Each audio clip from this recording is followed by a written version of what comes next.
एक दिन गौतम बुद्ध ने एक दुखी व्यक्ति को देखा। व्यक्ति बुद्ध के चरणों में गिरकर अपने दुख दूर करने का उपाय जानना चाहता था।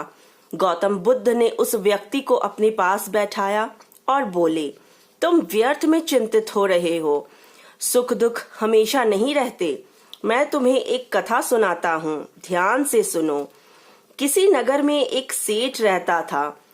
वह बड़ा ही उदार और परोपकारी था। उसके दरवाजे पर जो भी आता वह उसे खाली हाथ नहीं जाने देता था और दिल खोल कर उसकी मदद करता था। एक दिन उसके यहाँ एक आदमी आया।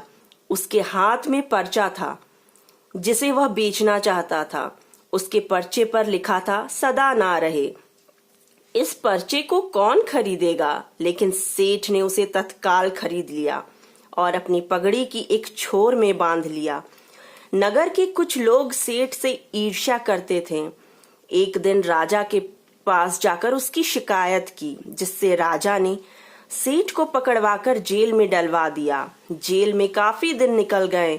सेठ बहुत दुखी था। क्या करे, उसकी समझ में कुछ नहीं आ रहा था।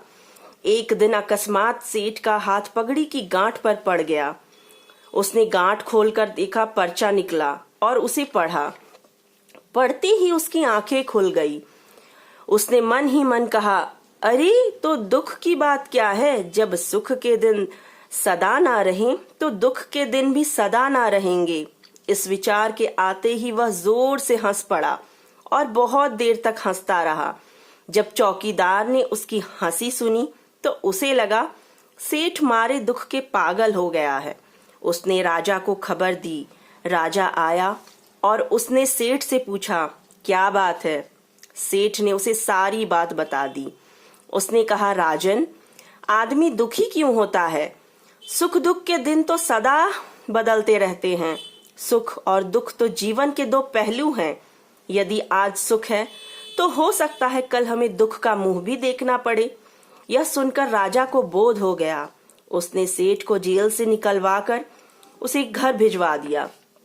सेठ आनंद से रहने लगा, क्योंकि उसे ज्ञात हो गया था कि सुख के साथ साथ दुख के दिन भी सदा नहीं रहते। बुद्ध के मुंह से यह कथा सुनकर उस व्यक्ति के मन का बोझ हल्का हो गया। उसने गौतम बुद्ध का आशीर्वाद लिया और अपने घर की ओर